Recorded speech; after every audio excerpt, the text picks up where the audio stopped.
విజ్ఞాన్ గారు సైఫ్ అలీ ఖాన్‌ని హత్య చేసింది ఎవరు? ఇంకోటండి అది వాళ్ళు కావాలని హత్య చేశారా? లేపోతే ఇంకా వేరే ఏదైనా రీజన్స్ ఉన్నాయా? లేపోతే వాళ్ళ వెనక పెద్ద తలకాయ ఉందా? సైఫ్ అలీ ఖాన్ కేసులో నిజంగా చెప్పాలంటే ఈరోజు ఇండియా మొత్తం తలదించుకునే పరిస్థితికొచ్చింది. న్యాయ వ్యవస్థ అంటే ఇంత నీచంగా ఉంటదా అనే లెవెల్‌కి దిగజారిపోయాం మనందరం గూడా. హ్మ్. ఏం జరిగిందంటే యాక్చువల్‌గా థానేలో పట్టుకున్నాడు వాడిని. జరిగిందేంటో అందరికీ తెలుసు. వాడిని థానేలో పట్టుకున్నారు. బంగ్లాదేశోడు.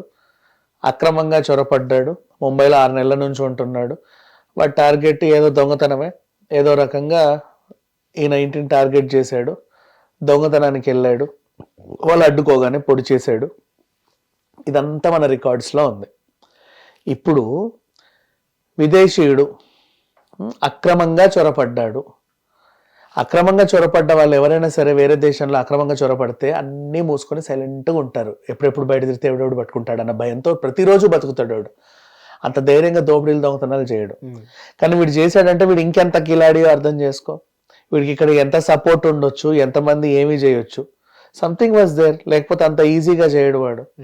ఇప్పుడు నేనే ఉన్నా పాకిస్తాన్కి అక్రమంగా చొరబడి పోయాను అనుకో, ఏదో టెంట్లోనో లేకపోతే కొండ ఇట్లనే ఉంటా. ఎవడో ఒకటి ఇడ్లీ తెస్తే తప్ప 3 రోజులకు ఇడ్లీ తిని బతకలేండి మనం.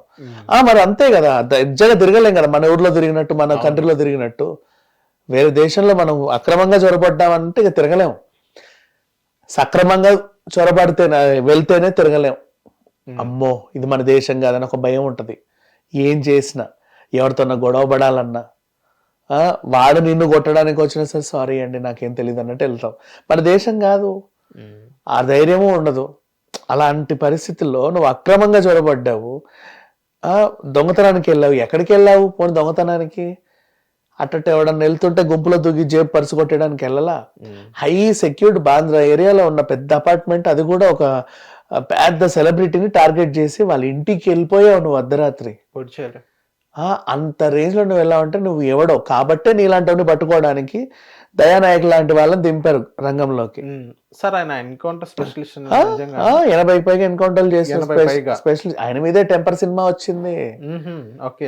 మరి ఒక range hero, original hero. Even అది మనం సోషల్ మీడియాలో చూస్తున్నాం. ఆయన యూనిఫామ్ కూడా సరిగ్గా వేసుకోడు. నెగిటివ్స్ కాదు, పాజిటివ్. ఆయన టార్గెట్ ని ఏదైతే ఎవరైతే ఇలా దోపిడీలు కానీ మహిళల పైన అంటే మొత్తం ఎన్కౌంటర్ చేసిన తర్వాత ఆయన ఏదైనా మాట్లాడతాడు అన్నట్టు అది నిజమేనా? పాజిటివ్ గా చెప్పాలంటే దేశాన్ని భ్రష్టు పట్టించే దరిద్రుడు ఎవడున్నా సరే వాళ్ళని ఆల్మోస్ట్ చీడ పురుగులందరినీ తీసే ఒక మంచి పోలీస్ ఆఫీసర్ అబ్బా. ఓకే, చాలా మందికి రోల్ మోడల్. ఇప్పుడు మన దిల్సుఖ్నగర్ లో ఎవడైనా సరే పోలీస్ కోర్స్ నేర్చుకోవడానికి వస్తారు కదా, కానిస్టేబుల్ ఎస్ఐ కోర్సులో.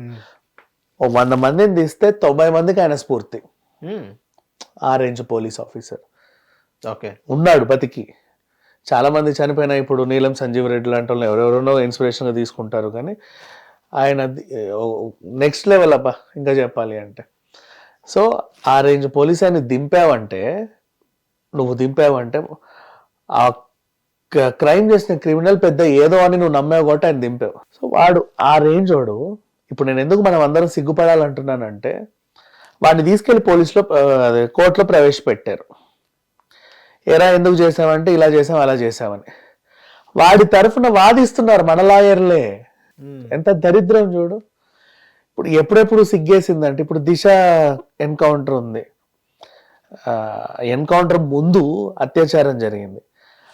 ఆమె నిందితుల తరఫున వాదించే లాయర్లు ఉంటారు చూసావు, ఎంత నీచం. నెక్స్ట్ ఇప్పుడు నిన్న కోల్కత్తా వాడి తరఫున కూడా వాదించే లాయర్లు ఉన్నారు, వీడి తప్పు లేదు అని. అంటే చిల్లర కమ్ముడు పోతే మరి ఇంత నీచంగా కూడా వాదిస్తారా అని. బేసిక్ అసలు ఎవడు అట్లాంటి కేసులను వాదించడానికి వెళ్ళకూడదు.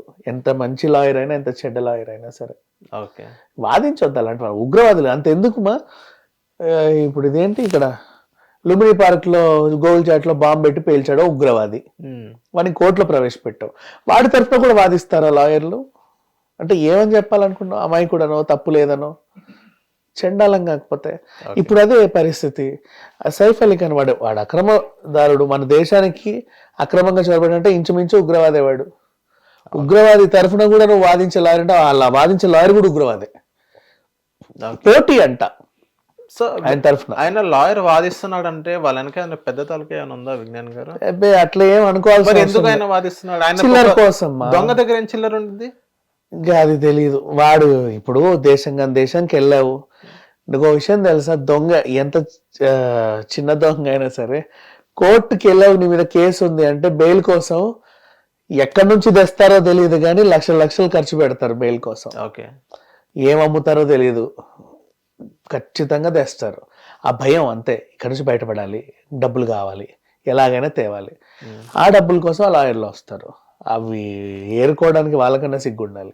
సో ఇప్పుడు సైఫ్ కేసులో కూడా జరిగింది ఇదే. మామూలుగా దొంగే వచ్చింది, వాడు ఎలా రెక్కీ చేసావురా, ఎందుకు వచ్చావు, ఇవన్నీ అడిగి చెప్పండి ప్రజలకి. ఓహో ఇట్లా కూడా ఉంటారా, మనం జాగ్రత్త పడదాం. ఇప్పుడు సైఫ్ కేసు వల్ల మనం 2 నేర్చుకోవాలి. ఒకటి ఏంటంటే ఆన్ కాల్ హోమ్ డెలివరీ సర్వీసెస్కి మనం బాగా అలవాటు పడ్డాం. వీడు హౌస్ కీపింగ్ వాడే, వీడు అంత ఫ్రీగా ఎందుకు వెళ్ళాడు అంటే, ఇప్పుడు ఒక ఇంటికి ఏజెన్సీ వాళ్ళు ఏం చేస్తారంటే వాళ్ళకి మ్యాన్ పవర్ ఉంటే సరిపోతుంది అనుకుంటుంటారు. వాడు ఆధార్ కార్డులు కూడా అడగట్లే ఇవాళ రేపు, మనుషులు దొరికితే చాలు వాడికి వెళ్ళడం, పని చేయించుకోవడం, వాడికి ఇంత ఇచ్చి వాడి మీద వీడింత సంపాదించుకోవడం. మనమేమో ఆన్లైన్ యాప్స్ని నమ్మి, ఏజెన్సీలని నమ్మి బాత్రూమ్ క్లీనింగ్కి అబ్బాయి కావాలండి అంటాం. బాత్రూమ్ ఎక్కడ, బెడ్రూమ్లో ఉంటుంది. వాడు బాత్రూమ్కే వెళ్తాడా, బీరువా తెరుస్తాడా మనకు తెలియదు. లేదా వచ్చి అన్ని చూసుకుంటాడు ఇట్ట, ఇంకో రోజు రావచ్చు, వాడి ఇష్టం.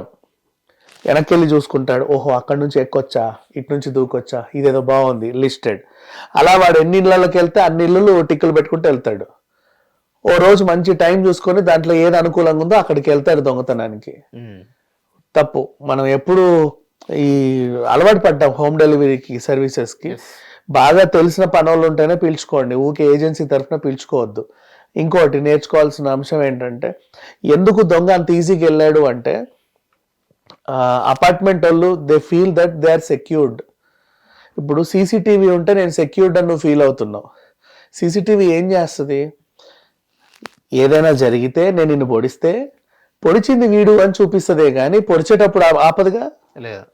వచ్చి నేను సీసీటీవీని, నేను ఇక్కడ సెక్యూరిటీని, నువ్వు ఇలా పొడవడం తప్పు అని నన్ను కొట్టదు, నిన్ను ఆపదు. క్రైమ్ జరుగుద్ది, జరిగిన తర్వాత ఎవడు చేశాడో చెప్పుద్ది. కాబట్టి సీసీటీవీ ఉన్నంత మాత్రం మనం సెక్యూర్డ్ కాదు, అదొక ఇన్ఫర్మేటివ్ అంతే. సో సెక్యూరిటీ ఉండాలి అంటే మన సెక్యూరిటీనే బాగా పెంచుకోవాలి. హిట్ టీవీ యాప్, ఇందులో short news, live news, entertainment shows, movies, digital magazines తో పాటు మీ జిల్లా వార్తలను కూడా ఫ్రీగా చూడొచ్చు. అంతేకాదు కేజీ నుంచి పీజీ వరకు విద్యార్థులకు స్కాలర్షిప్ కూడా అందిస్తున్నాం. ప్రతి వారం 10 మందికి లక్కీ డ్రా ద్వారా ఒక్కొక్కరికి 10,000 రూపాయలు అందిస్తున్నాం. ఇంకెందుకు ఆలస్యం, వెంటనే హిట్ టీవీ యాప్ ని డౌన్లోడ్ చేసుకుని ఫ్రీగా ఎంటర్టైన్మెంట్ పొందండి. Hit TV app. Hit TV app. Please download hit TV app. Hit TV app ని ఫ్రీగా డౌన్లోడ్ చేసుకొని ఎంజాయ్ చేయండి. మీకు నచ్చిన ఎంటర్టైన్మెంట్ కోసం హిట్ టీవీ యాప్ ని ఫ్రీగా డౌన్లోడ్ చేసుకుని ఎంజాయ్ చేయండి. హిట్ టీవీ యాప్ ని డౌన్లోడ్ చేసుకుని ఆస్వాదించండి, ఆశీర్వదించండి. ఇంతమంది సెలబ్రిటీలు హిట్ టీవీ యాప్ ని డౌన్లోడ్ చేసుకోండి అని చెప్తున్నారంటే ఎంత మంచి యాప్ ఆలోచించండి. అమెరికా అమెరికా అమెరికా అమెరికాలో చదవాలనుకునే వాళ్ళకి విశ్వసనీయమైన పేరు మన శౌర్య కన్సల్టెన్సీ. UK లో 1 year masters. UK లో 1 year masters. 2 years work permit up to 5 years visa. Contact Saurya Consultancy. Contact 89851 89851.